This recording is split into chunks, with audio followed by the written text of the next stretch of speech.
Hey, Tree Sprites.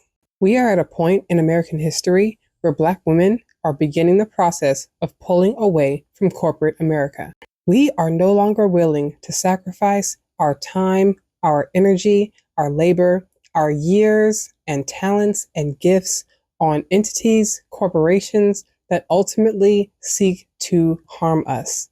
And we'll never acknowledge the contributions that we make to them. And with many major companies undoing the years of progress made by the civil rights movement, Black women are once again being turned away from opportunities that they are fully equipped and qualified for. And though this may seem like a scary and uncertain time, we are simply in a point of transition between one reality and another. Our country and the world has drawn a line in the sand, and now we only have each other to rely on. Which in actuality was always the case. But we spent all this time trying to assimilate into colonialism and Eurocentric society, not accepting that white narcissism is hinged on anti-Blackness and patriarchy is hinged on misogyny. We were never meant to thrive in this world. We were only ever intended by those who dreamt up this reality to be used and thrown away. This is not a reality that we belong in.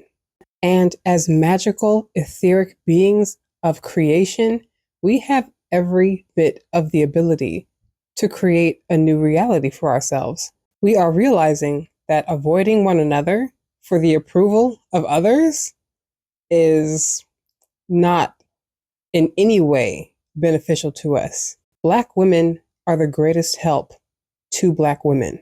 We have to be intentional about how we move forward. No more post-slave syndrome. No more trauma bonding. No more Stockholm syndrome. We are responsible for how our future unfolds.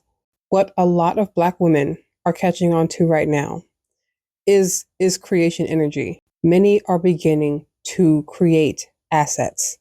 Assets are the most valuable thing that we as Black women can be investing our energy and money into right now. We have to make life sustainable for ourselves, and we can make that a lot easier with each other. Our society keeps us focused on ourselves as individuals so that we do not compound our resources and magic and abilities with one another. Black women's magic is amplified by other Black women. Most other people are too deep in the program to muster up the motivation to alter the trajectory of reality and the future. Most other peoples have found ways to either become agents or pets to the power structures.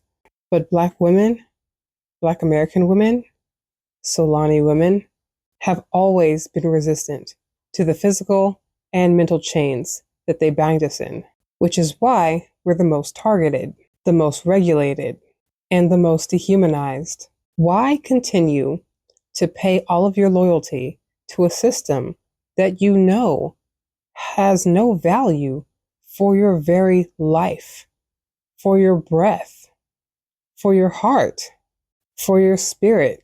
Of course, the following question is, well then, what now? What do we do? How do we progress forward? Black women need a new reality where we are connected, where we are supported by each other. Many of us deal with very similar challenges in our lives, and there's really no point in trying to continue to face them alone. I want to start holding workshops for Black women to exercise their imagination and creativity. We are amplified together, and we have great ideas. Let's start combining them. Subscribe to Black Barn Owl. Link in the bio. I'll see you in always.